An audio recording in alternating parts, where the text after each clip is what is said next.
What's up, everybody? Ryan the Mighty Quinn here, the cornerman underscore MMA. The UFC just dropped a major breaking main event for a February fight night between Marlon Vera and Corey Sandhagen. Now, timing is everything. We won't get too much into this, but it's very convenient that they dropped a fight night main event like that at the Apex on the, 3 days, 2 days removed from when they announced that they were hiking up their prices for the pay-per-views at to $80 a buy. Um, Probably going to tell us that, look what we do for you. We provide you with these free fights with your $15 a month subscription with ESPN Plus. But anyway, back to the main event. So let's break this down. We got 4 and 5 in the world. Love when they do this, though, as much as I just subliminally complained. I love when they have these main events on the fight. I really do think these are cherished to watch, similar to Strickland and Cannonier last month. So, um, how does it go down? I see a lot of striking in this fight. I see who can establish the center is going to, or keep the center is going to win this fight. I gotta believe that. I gotta believe that Vera's the favorite. I didn't look at the odds. I mean, I probably shouldn't ever look at the odds, to be honest with you, if I'm doing these. But I uh, I think that it's all who's gonna score. You know, obviously, Ver is known for his power, specifically of late. Uh, how do I think Corey does it? I think that Corey's got to use that spray tactic. I know Corey has kind of an annoying jab for somebody his size, like that. This like he kind of does that. That's going to be implemented very well.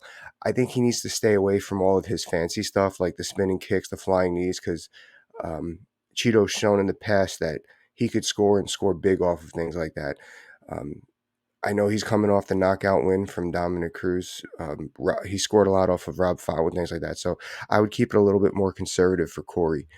I could see Corey just keeping using those long arms to keep Marlon at bay. Actually, I could see Corey winning that round. I would have a very aggressive round if I'm Corey because Marlon tends to be a little bit of a slow starter, very calculative. How's he going to drop his bombs? How's he going to get you in his crosshairs?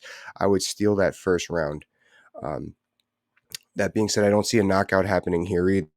I really think that these guys are going to go the distance. You know, it's going to be a scoring battle, and if it's a 5 round fight, maybe Corey can even steal the second round. But see how that's going. I would definitely have high activity, high volume in that first round. Also, Corey can cut with those elbows, man. If Corey could somehow, if he gets inside, I would just play the clinch elbow game, slice, slice, slice. I would try to play that really well. But like I said, I would keep it conservative. I wouldn't try to rush too much because if you're coming in on somebody like Chito Vera, you're going to get caught. Also, I think that Corey really should try to use his wrestling here. You know, actually, he has a very good level change from going from the striking style he has with the stand up, the stance he's got to his level change for takedowns. I think is fantastic.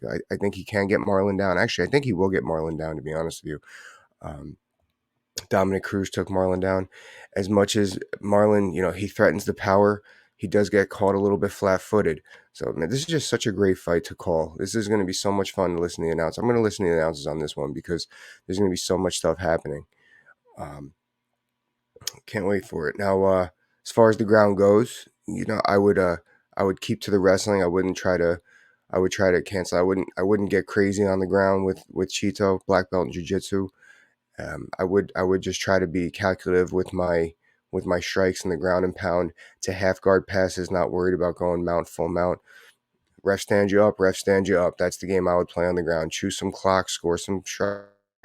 That's Corey's route to victory there. Calculative, you know, being high volume with his exchanges, wrestling, keep it conservative on the ground. Let's score, cut with the clinch. So now we got to go over to Chito. How does Chito win this fight? So, give or take, this is a very strategic. This is a very similar style, strategically speaking, to how he fought Dominic. Dominic's a little bit trickier with the way he comes in with his angles. Where Corey, he'll come in off the side. He comes in north south, where like a velociraptor, Dominic comes in off the sides. So that's one thing that's a little it's going to be a little bit easier. The target's going to be a little bit more in front of Chito for this fight, but more or less the way the activity goes, the way he throws his combinations, fairly similar to Dominic. So, you know, he's got to control the center. As I said, that's who's going to win this fight. Who can keep the center? He's got to control the center and really just throw. I think an overhand right, or like not an overhand right. I'm sorry, an off center right hand is going to be big with scoring here with that power on somebody like Corey when he's coming in. I kind of think that Corey takes away that big front kick that Marlon likes, just because the range he keeps. So obviously he's going to throw it to try and range he's in. I don't think that's going to be as effective as we've seen in the past from Chito this fight. So I would really just try to keep the boxing, keep the boxing. Another thing is Corey likes to throw like lazy calf kicks. Score off those. Score off what he's giving you. Got to be a little bit more offensive, I think, against the Corey Sandhagen than past opponents. I think mostly because of the rangier, the length that he's got. So if I'm Marlon, I would get that jab going a bit. I would to try and set up, maybe jab to the body just to see. A jab to the body, a stab jab is pretty safe for somebody like who throws power punches. It kind of covers you up and it sheaves your distance, and then you could throw after. So I would try to make this a boxing match for sure. Just gauge that power. Actually, you know what? Rob Font's a very similar opponent as well. So Chito's last two fights are going to implement a very good game plan for the very tricky Corey Sandhagen going forward.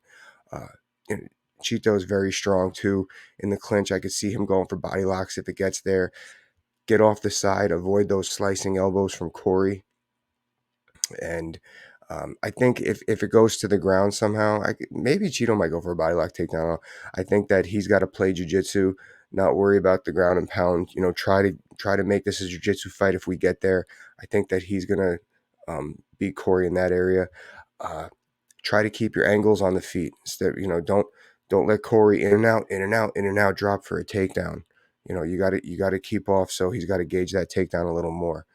Again, another point. I think stylistically speaking, as far as how to score, he's got to do exactly what he did, or more or less what he did against Dominic. And in order to win the fight overall, do what he did against Rob Font. Score your major bombs later on in the round after you get the timing down.